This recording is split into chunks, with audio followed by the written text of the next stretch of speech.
নমস্কার বন্ধুরা, আজ আমি আপনাদের সাথে শেয়ার করব গ্রীষ্মকালীন সবজি এঁচড়। এঁচড়েরই একটা সবজি করব। তো এখন এঁচড় সিজন চলছে। আজকে আমি করব এঁচড় চিংড়ি কষা। তো তার জন্য এঁচড় কেটে নিয়েছি এরকমভাবে, এই সাইজের এঁচড়গুলো। আর কয়েকটা আলু দিয়েছি টুকরো করা।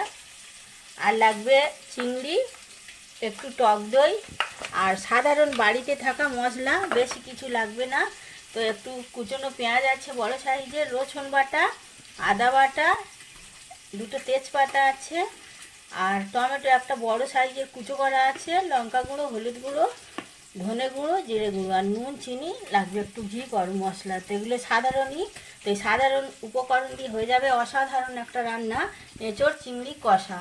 তো তার জন্য প্রথমে যেটা করতে হবে, এই যে কাটা এঁচড়ের টুকরোগুলো আর আলুগুলো আমি সিদ্ধ করে নেবো, হাফ হাফ করি, মানে হাফ সিদ্ধ করব।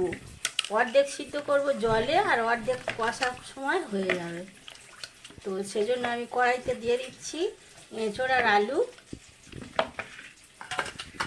এর মধ্যে দিয়ে দেবো আমি পরিমাণ মতো সিদ্ধ হওয়ার মতো জল,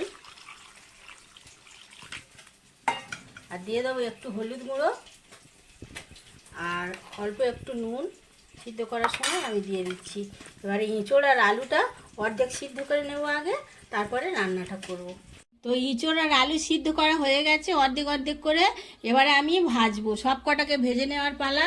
তো ওই ভাজার জন্য আমি কড়াইতে সর্ষের তেল দিয়েছি, তেলটা গরম হয়ে গেছে। প্রথমে আমি আলুগুলো ভাজবো, তারপরে এঁচড়টা একটু ভেজে নেবো, তারপরে চিংড়িগুলো ভাজবো।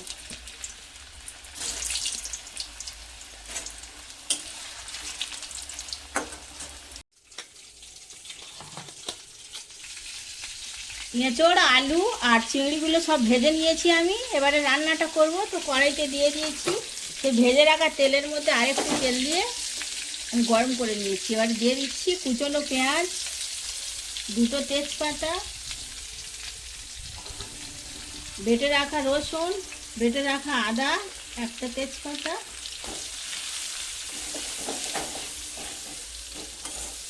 আর একটা কাটা টমেটো, ধনে জিরের গুঁড়ো, হলুদ গুঁড়ো, আর পরিমাণ মতো লঙ্কার গুঁড়ো, আর দিয়ে দিচ্ছি 2 চামচ টক দই।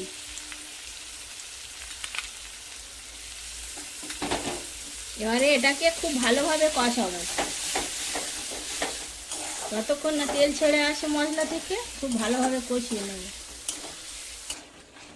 মশলাটা কষানো হয়ে এসেছে প্রায়। দই দিয়েছিলাম যেহেতু, দই থেকে অনেকটাই জল বেরিয়ে গেছে। এবারে আমি দিয়ে দিচ্ছি চিনি, একটু 2 চামচ মতো চিনি দিলাম। আর এর ওপর থেকে দিয়ে দেব সমস্ত ভেজে রাখা উপকরণগুলো, এঁচড়, আলু, চিংড়ি, সব কিছু দিয়ে খুব ভালোভাবে আস্তে আস্তে হালকা হাতে নাড়াচাড়া করব। এতে একদমই জল দেবো না। তো এবার আমি সেই কাজটাই করি, যতক্ষণ না এঁচড় আর আলু খুব ভালোভাবে সিদ্ধ হয়, এরকম নাড়তে থাকবো। তো কষাটা একদম রেডি হয়ে গেছে, যেহেতু সব সিদ্ধ করা ছিল, তারপর আগে ভেজে নিয়েছি। তো ভালোই সিদ্ধ হয়ে গেছে, আলুও সিদ্ধ হয়ে গেছে, এঁচড়ও সিদ্ধ হয়ে গেছে। এবারে নামিয়ে নেওয়ার পালা। এরকম শুকনো শুকনো কষা করে নামাবো, যেহেতু এটা এঁচড় কষা। তো এবার নামাবার আগে দিয়ে দিচ্ছি একটু শাহি গরম মশলার গুঁড়ো, আর একটু টেস্ট বাড়ানোর জন্য দিয়ে দিচ্ছি 1 চামচ মতো ঘি। এবার এটা সম্পূর্ণ রেডি হয়ে গেছে, নামিয়ে নেব। একটু ঠান্ডা হলে পরিবেশন করব গরম গরম ভাতের সাথে। আবার আপনাদের সাথে দেখা। বন্ধুরা, বাড়িতে থাকা সাধারণ মশলাপাতি দিয়ে অসাধারণ একটা রান্না, এঁচড় চিংড়ি কষা, যার স্বাদ মাংসের হাড় মানিয়ে দেবে, মাংসের স্বাদকেও। তো আর একটা কথা বলতে আমি ভুলে গেছিলাম, এটা কষানোর সময় আমি একটু নুন দিয়েছি, সেটা বলা হয়নি, তো তার জন্য ক্ষমা প্রার্থী। আর আমার এই রান্না যদি আপনাদের ভালো লেগে থাকে, তো লাইক, কমেন্ট, শেয়ার করবেন। আর প্লিজ আমার চ্যানেলটাকে একটা সাবস্ক্রাইব করবেন, পাশে থাকবেন।